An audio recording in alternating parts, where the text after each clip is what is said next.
todo espírito de seita é exatamente igual, exatamente o mesmo. Implica em controle. Toda seita quer controlar, quer criar um microcosmos sobre o qual ela tem a ingerência total na existência das pessoas, na determinação de como elas vivem, escolhem e agem, educam os filhos, casam, enfim. Os padrões e o desejo obsessivo de controle são sempre os mesmos, não importando se é uma seita islâmica, cristã, católica, evangélica, ou se é um sincretismo, como esse da cientologia, que mistura reencarnação com alguns princípios colhidos de fontes diferentes, e também é uma espiritualidade baseada em Gênesis 6. É uma espiritualidade nefilímica. Quando você ouve falar aí de espírito de ETs, de que o Xanu deixou espírito de ETs aqui, a gente está falando de fato de Benai Elohim, que deixaram a sua prole, a sua descendência. E como diz o livro de Enoque, os Nefilim, uma vez mortos, já que não eram nem humanos e nem totalmente angelicais, eram híbridos, se transformaram em espíritos imundos, atormentando e seduzindo almas humanas no planeta.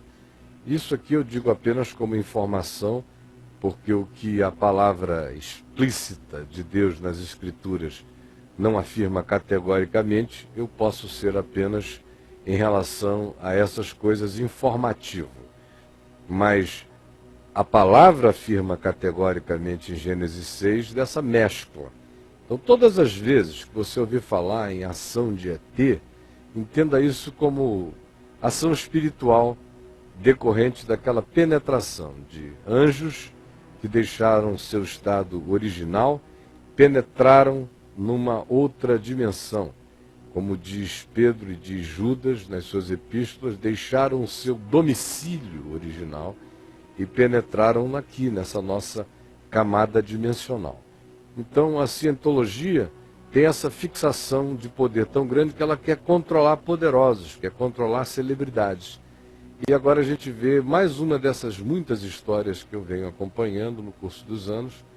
No caso é o Tom Cruise e a Kate se separando, provavelmente pelo pânico dela em relação à ingerência da igreja até na criação da filha. Eles estavam educando a criança em casa. Agora chegou na hora dela ir para a escola e parecia que o Tom gosta de missões impossíveis.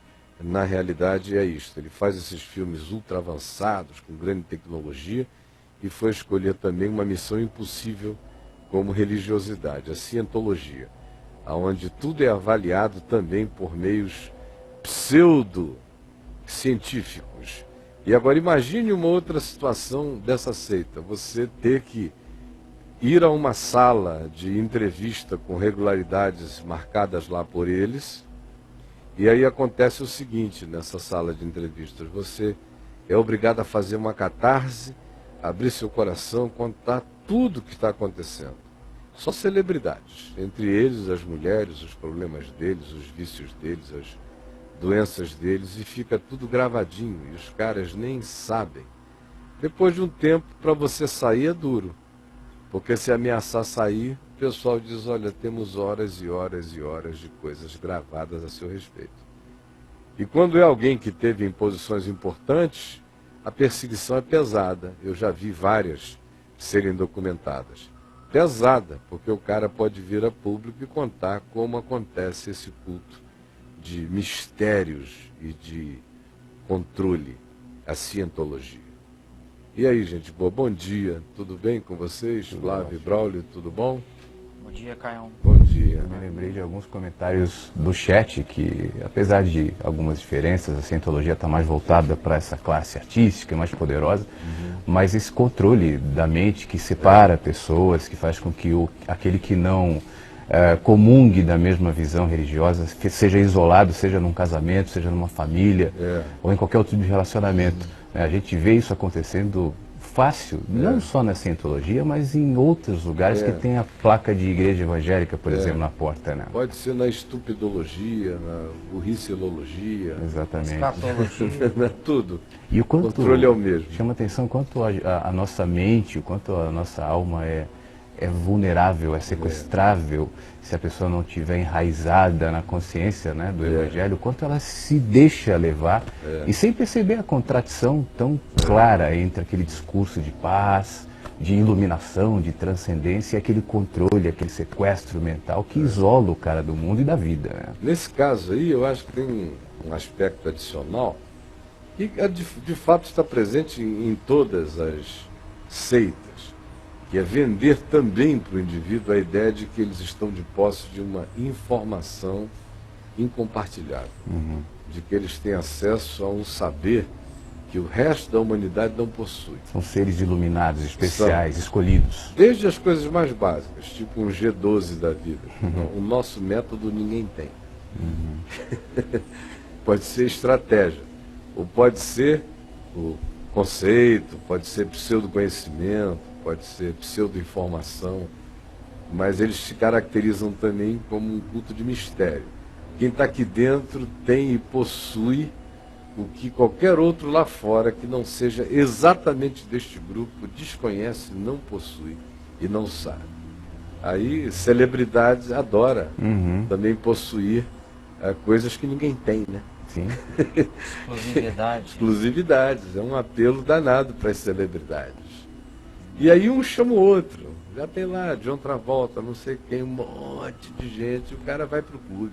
E valida por povão, para massa, que depois você viu que no Brasil já tem ramificações também. Né? Se o Tom Cruise vai, se o John Travolta vai, é porque deve ser bom, é porque deve ter alguma coisa ali, que eu ainda não vi, mas eles já viram, então eu vou enxergar. Né? Mas é engraçado como essas dinâmicas se repetem. Né? E são altamente alienantes, é um povo alienado, então se fulano, que tem essa bilheteria toda, gosta, e é rico, e é casado com uma mulher bonita, então isso deve ser muito legal. Senão ele não iria. Ele não ia perder tempo com isso, com uma macumbinha básica.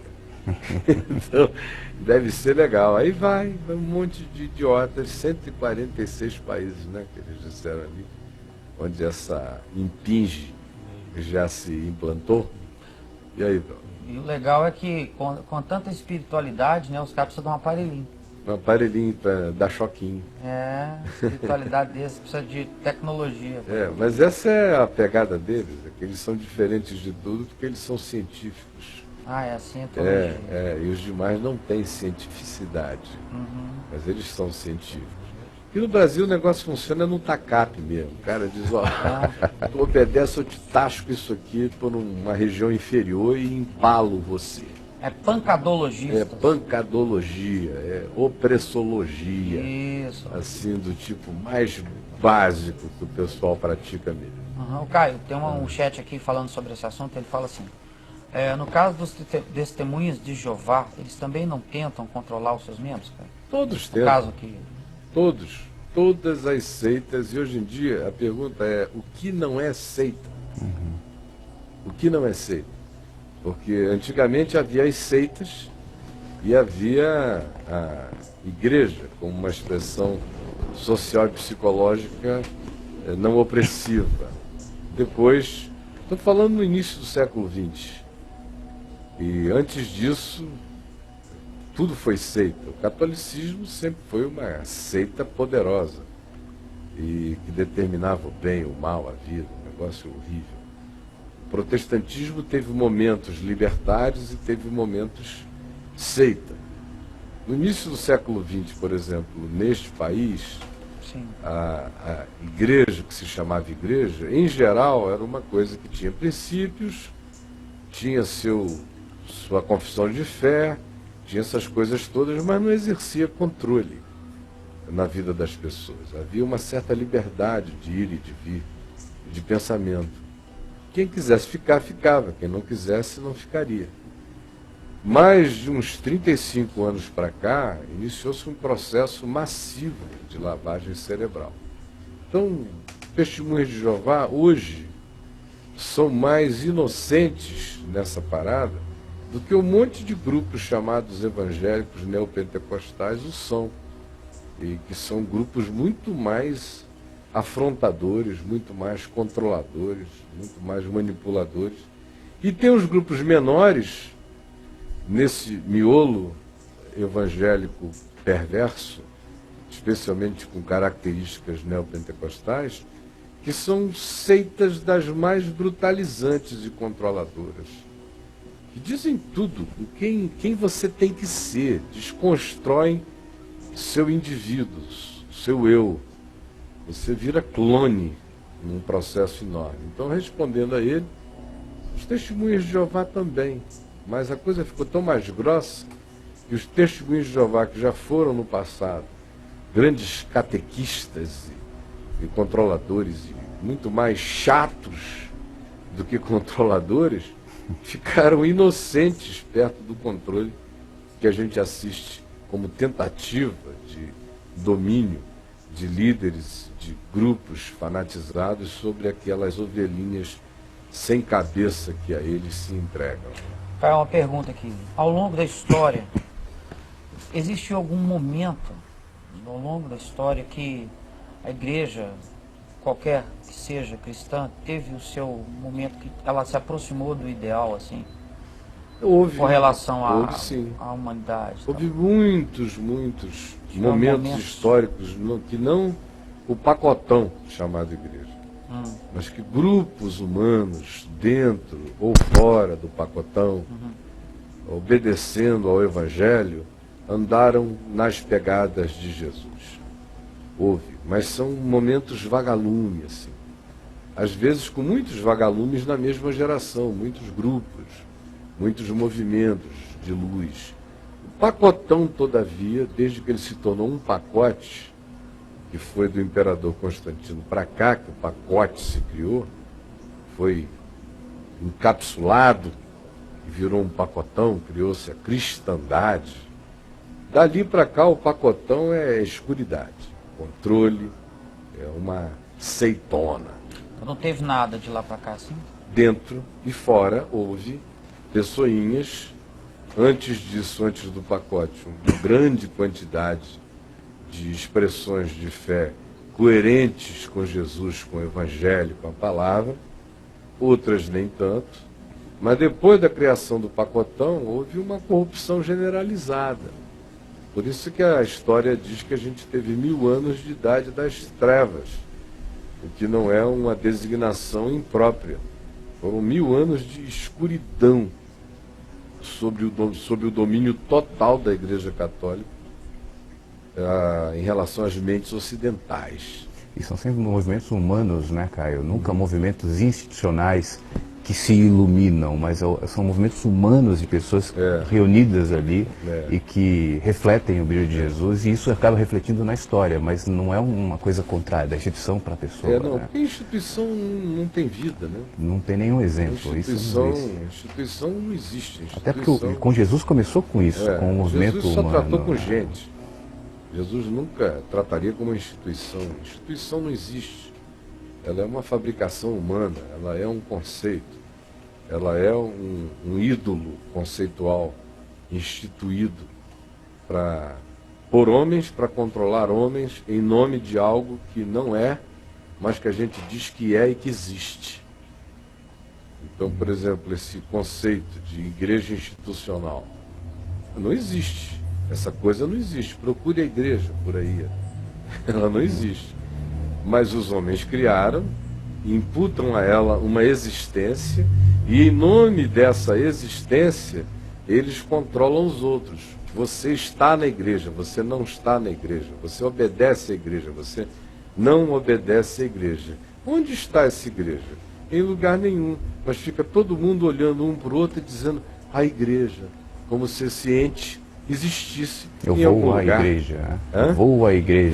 Aí vem um prédio, vem um santuário, vem o CNPJ, vem o gasofilácio, vem o púlpito. Tudo isso faz parte de um ente chamado a igreja, que na realidade não existe.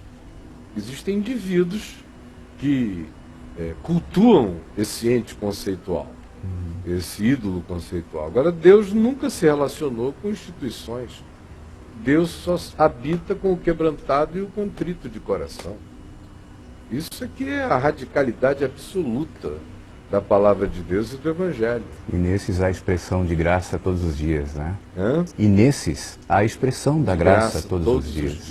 Todos os